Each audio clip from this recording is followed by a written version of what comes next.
In the aftermath of the financial crisis of 2008, there was a sense that a new and fairer economic model could be created. The system as it was just not working for far too many people. A new model would allow workers to participate and benefit more fully in the economy of the country. Non seulement ce changement n'a pas eu lieu, mais la crise a été utilisée par le milieu des affaires et les gouvernements de droite comme excuse pour organiser une attaque contre les syndicats, un assaut sans précédent depuis les 50 dernières années. Aujourd'hui, nous nous heurtons à des employeurs arrogants, agressifs et souvent impitoyables qui ont peu de liens avec leur communauté ou avec leur main-d'œuvre. Conservative-minded commentators have successfully characterized workers as undeserving and unions as special interest groups. With a great deal of help, the right has drowned out any opposing views. Les syndicats aux États-Unis ont été dangereusement près de disparaître. Dans le secteur privé, le taux de syndicalisation tourne autour de 7%. Dans l'ensemble de l'économie, le taux est près de 11%. Les syndicats se sont fait écraser sous le poids de lois antisyndicales, d'employeurs impitoyables et de leurs propres échecs. Here in Canada, we have fared better, but we are losing ground as well. The current rate of unionization is about 17% in the private sector and 29% overall. We are now at the point the U.S. was in 1984, and this downward drift is accelerating. Well, the labor movement is under siege, and many leaders are trying their very best to respond to the new reality, the new economic, the new political reality. We're getting it from multiple sources, between governments, between employers, between everybody in between, is trying to blame the labor movements for the economic crisis we're in. Le président du SCEP, Dave Coles, et le président des TCA, Ken Lowenza, ont tous deux reconnu que le contexte actuel exige quelque chose de très différent. Les deux présidents étaient convaincus que pour revitaliser le mouvement syndical, il fallait une approche différente face au syndicalisme et à l'action politique. À l'automne 2011, ils se sont rencontrés de manière informelle pour discuter de problèmes qu'ils percevaient au sein du mouvement syndical et du désir d'être plus unis et plus actifs. Ken and I sat together at the CLC and many times listening to the stories of despair about how workers were being hammered away, and then our own experiences and both our own unions. We just kept saying, this ain't right. Just seemed an automatic conversation to have with CEP about the future of the labor movement. That's how it starts. What does the labor movement look like in the future? And can CEP and CAW do something different? In January 2012, the unions jointly published a paper called A Moment of Truth. This frank and compelling document detailed the declining state of the labor movement and unions in Canada. The paper was also a call to action to change course and start doing things differently.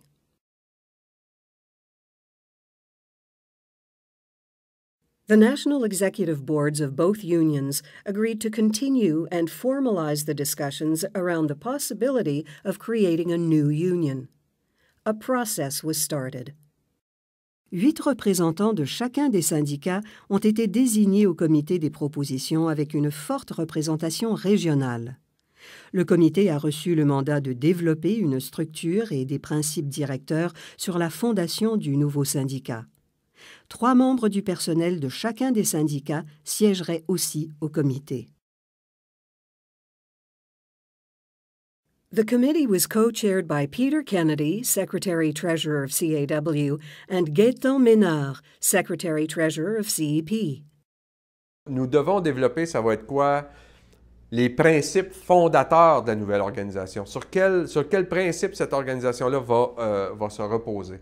Et on les a donc développés, on les a écrits, et on les a mis sur les murs. L'idée étant de toujours avoir en tête que ce sont ces principes-là qui vont nous guider dans l'ensemble de nos discussions. We put them up on the board, and they stayed on the board, and every time we got sidetracked in terms of our discussions, we'd always ask the question, how does that fit into these 12 guidelines? And if they didn't, then we knew we were off track and we had to get refocused.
think this was one of the most important aspects of what we did.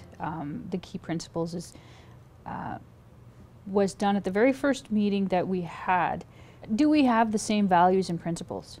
And that's what we spent, the first meeting of the committee doing, is getting together and sharing our values and belief systems. And from there, we founded the key principles. Coming into this process, we knew it was going to be a lot of hard work. You're bringing two distinct organizations together with different structures, and you're creating a new union. So it's exciting, it's hard work, it's long hours, but it's worth every second. As we talked about the need to create something new, it became, right off the top, important that we have a conversation with our membership about that. I traveled with Gaetan and Peter and the CAW staff to meet with our members, and we've also had within CEP many, and the CAW as well, but we've also gone to many locals, and we've attended every educational event, anything we got invited to, wherever we could get some time to talk about the new union, we've done that. Every time that we meet, we put together everything that we've discussed, and we get it out to both sides, both membership sides. It reached out to involve both our unions in the process, trying to get as many leaders as we could into joint meetings to have discussions, making sure that every decision that was made along the way was public and was out there, and people knew what was going on all the time. Both of us were very similar in a lot of ways, especially the services we supply to our people. So that's what made it really easy, to put together. I believed, we had some tough conversations, which you always do, but at the end of the day, it was easy to build consensus, and report back. We connected very nicely right from the beginning. There was a good feeling between the two groups, all throughout the staff. Je ne sais pas si c'est la personnalité des personnes qui étaient alentour de la table, mais déjà après quelques rencontres, on était très à l'aise. Puis dans un projet comme celui-là, il faut être franc, il faut être honnête. What's interesting about this whole process is that neither side has really come in thinking they have the big cards to play. That, we're coming in with an understanding that we have to change, that there's an expectation among our members that we're going to restructure, that we're going to move to something new. I've learned more about the CAW now than I ever have. I'm sure they have too, learned about the CEP. And with so much in common, I feel very comfortable now going forward with them. The proposal committee envisions a union where the membership meets together regularly to debate policies, hold leadership accountable, and set the direction. The union's structures will be based on an extensive grassroots system of regional councils, industrial councils, and a Canadian council. À la base du nouveau syndicat, toutes les sections locales feront partie de conseils régionaux qui discuteront de politique, de solidarité et d'action dans leur propre région. Les conseils régionaux vont élire des dirigeants de la base et former des comités sur de nombreuses questions, comme la condition féminine, l'équité et l'action politique. Les présidents des conseils régionaux seront membres du Conseil exécutif national et du Comité exécutif du Conseil canadien. The Canadian Council will regroup all local unions of the new union from right across the country. The Council will meet every year that there's no convention, ensuring that the entire union comes together at least once per year. The Canadian Council will be a forum for countrywide debate, accountability, solidarity, and action. The new union will also have an extensive network of 20 or more industry councils for members in industry groups. The industry councils will have the support of the national union to assist in pattern bargaining, organizing to build union density, and developing and advancing industrial policies for their industries. Les conseils industriels vont nommer des représentants au conseil exécutif qui seront élus par les délégués au conseil canadien, en tenant compte des exigences statutaires pour un équilibre régional et entre les sexes. I think it's important that we try something new, that we create a new union, a large Canadian union. The old ways haven't worked. On va faire les choses différemment, puis je suis entièrement convaincu là, que on se donne les outils pour un meilleur avenir pour les travailleurs et les travailleuses.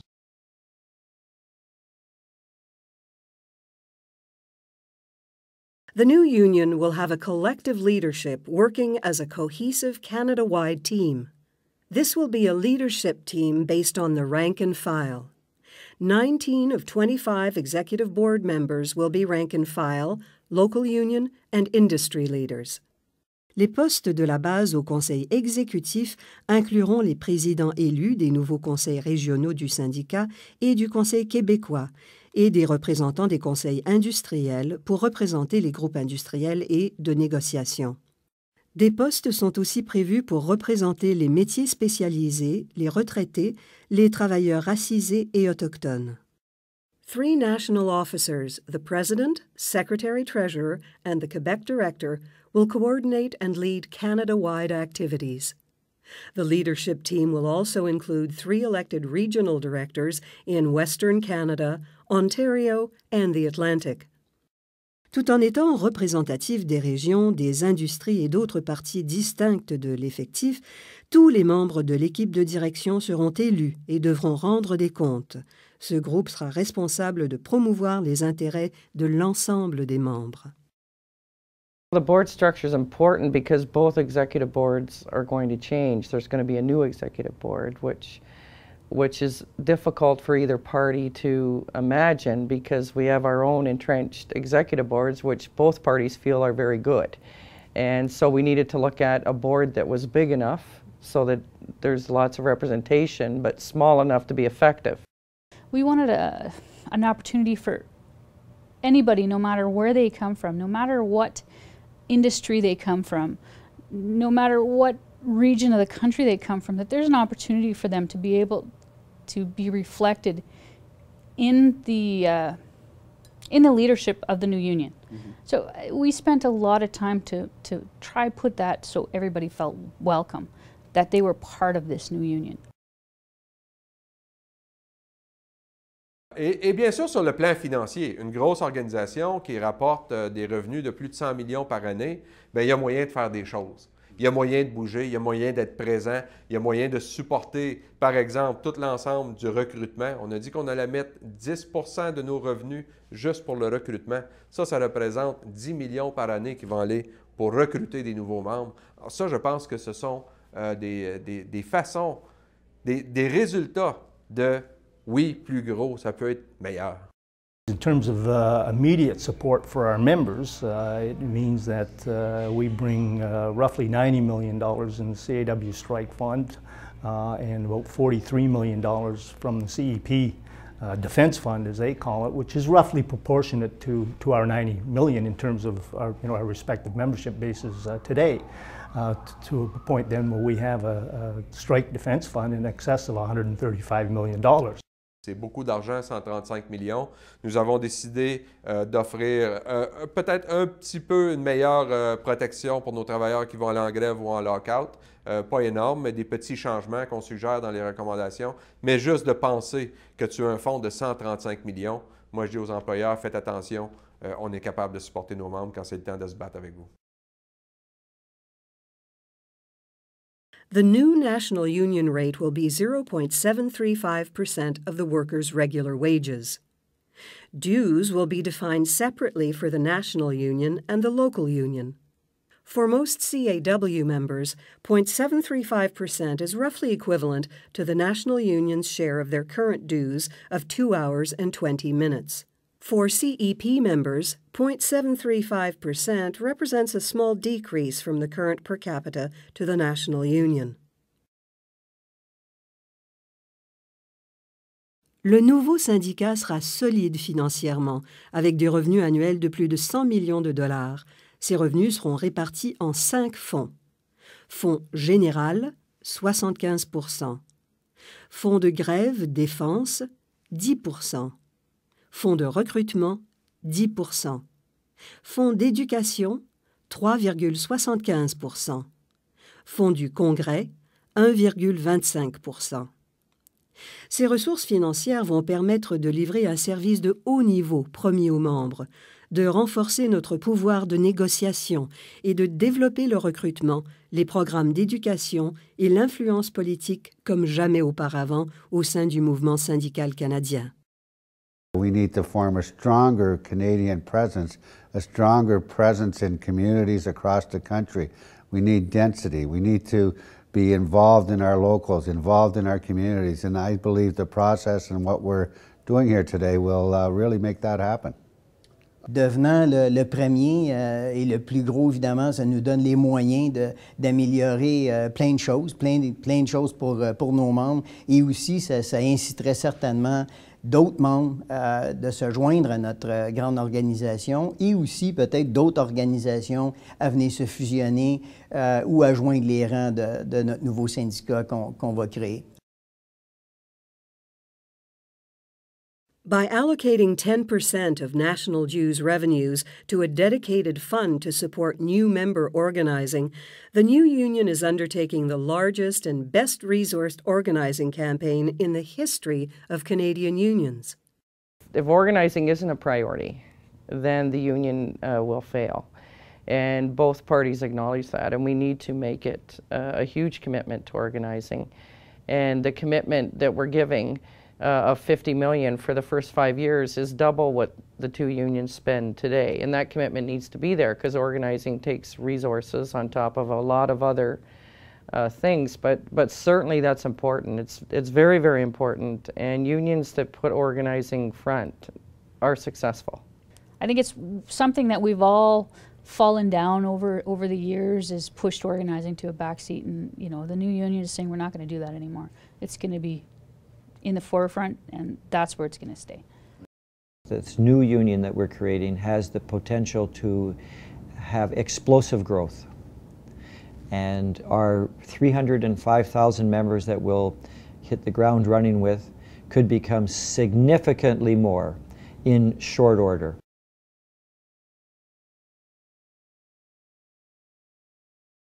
Ce nouveau syndicat, formé de plus de 300 000 membres, sera le plus grand syndicat du secteur privé au pays. Il représentera aussi des dizaines de milliers de membres du secteur public. The new union will be diverse, with tens of thousands of Aboriginal and workers of color. Members will be working in more than 20 different economic sectors, with a major presence in manufacturing, communications, transportation, resources, and services. The new union will represent over 86,000 women. This figure is larger than the entire membership of many unions. Le syndicat représentera le pays en entier, chaque région et chaque province, des petites municipalités aux principaux centres urbains. The two groups coming together is going to create geographically better communities and bigger communities and more union dimension across Canada, not just in one region. La vision du nouveau syndicat est audacieuse. Le nouveau syndicat aura la plus grande capacité de recrutement, les meilleurs programmes d'éducation et la plus grande influence politique jamais réunie auparavant par les syndicats au Canada. We've talked about education candidly since the inception of this, and this is how we envision the labor movement is going to continue on, is through education. It's an opportunity to create education for workers like never before, and we're really going to commit to bargain education monies from employers. We do that currently inside our union. We're really making a commitment with the new union to make sure that happens. Une fois que ces deux congrès-là auront dit oui, ce que je souhaite, on va mettre en place différents comités qui vont regarder un paquet là, de choses à mettre en place pour le congrès de fondation. Donc, un comité, par exemple, sur les statuts, qui va devoir développer les statuts de cette nouvelle organisation. Un comité sur la transition, comment on s'organise par rapport à nos bureaux régionaux, comment on s'organise par rapport à notre staff. A communications working group, an organizing working group.